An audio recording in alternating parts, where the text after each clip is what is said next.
जय सियाराम सत्संगी भाइयों और बहनों, नित्य ज्योतिष और वास्तुशास्त्र की नई जानकारी देने के प्रयास में आज पुनः एक बार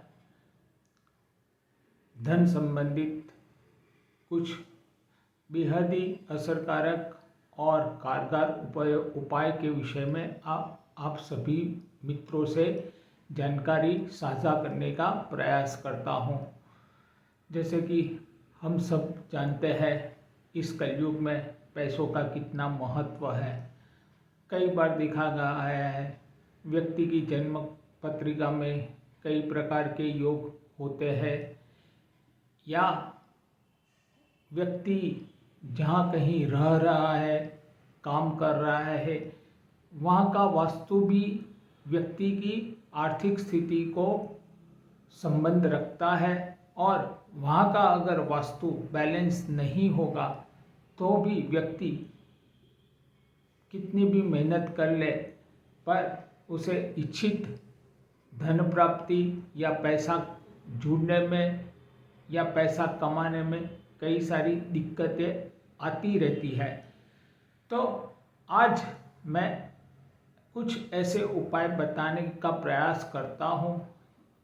वह उपाय करने के लिए ना ही किसी को कोई भी ज्योतिषी या कर्मकांडी या वास्तुशास्त्री के पास जाने की ज़रूरत है या अपनी जन्म पत्री विश्लेषण करवानी जरूर है। तो कोई भी व्यक्ति बड़ी ही सरलता और सहजता से यह उपाय कर सकता है और यह उपाय इतना ही मात्र है कि आपके मन में आए तब तक प्रत्येक सोमवार के दिन बिल्व पत्र के पेड़ के पास जाकर संध्या समय 6:45 से 7:30 बजे तक के बीच जाकर के एक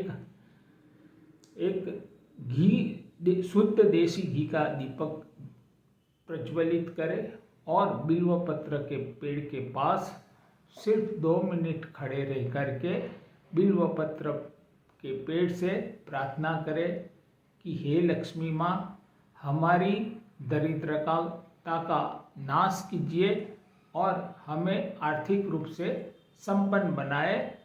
ऐसा प्रत्येक सोमवार को 6:45 से 7:30 के मध्याह्न संध्या समय में आपको एकमात्र दीपक लगाना है और वहाँ से बिल्व पत्र के पेड़ के पास से थोड़ी मिट्टी अपने हाथ में लेकर के आना है और वह मिट्टी आपको आपके घर में थोड़ी छिटक देनी है। और साथ ही साथ सोमवार के ही दिन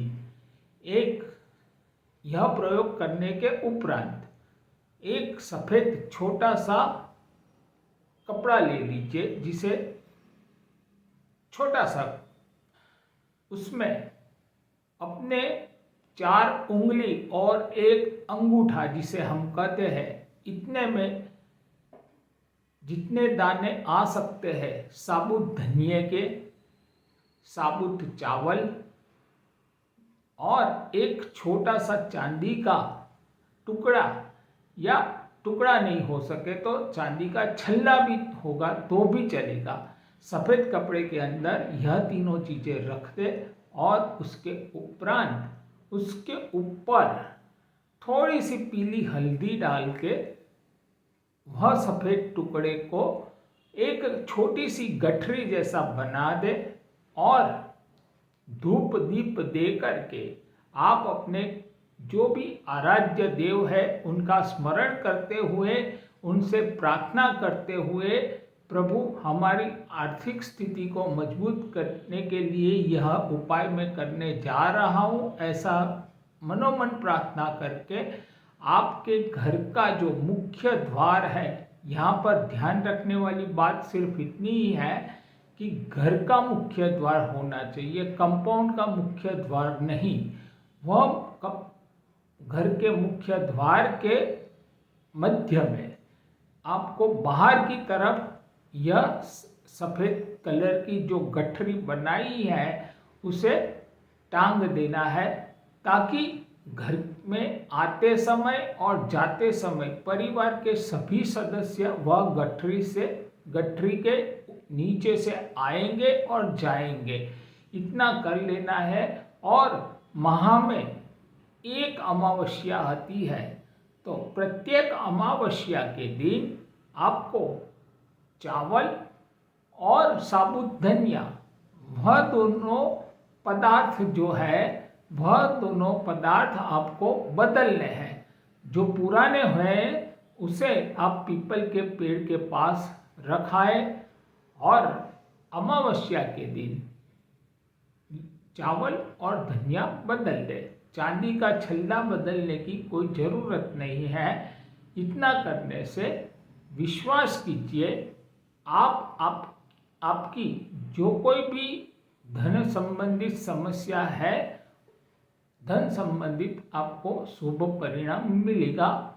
और यहाँ एक बात मैं और क्लियर करना चाहूँगा, आपको बताना चाहूँगा, कोई भी उपाय है या कोई भी पूजन अर्चन हम करते हैं, हमारी सबसे बड़ी विडंबना सिर्फ इतनी ही है कि हमें परिणाम तुरंत चाहिए होता है। पर मेरे मत अनुसार ज्योतिष और वास्तुशास्त्र में कभी भी तात्कालिक शब्द को स्थान नहीं है। तो धैर्य बनाकर अपने आराध्य पर विश्वास रखकर हो सके वहाँ तक यह उपाय आप लगातार करते रहिए। आहिस्ता आहिस्ता आपकी आर्थिक स्थिति में अवश्य बदलाव आएगा ही। इतना करने से ऐसा मेरे मत अनुसार धीरे धीरे आपकी आर्थिक स्थिति में बदलाव आएगा। यह बात निसंदेह विश्वसनीय बात है, अगर आप सच्चे मन से करते हैं तो। धन्यवाद। जय सिया राम। अगले दिन ज्योतिष और वास्तु की नई जानकारी लेकर आपके सामने सन्मुख होने का प्रयास करूंगा।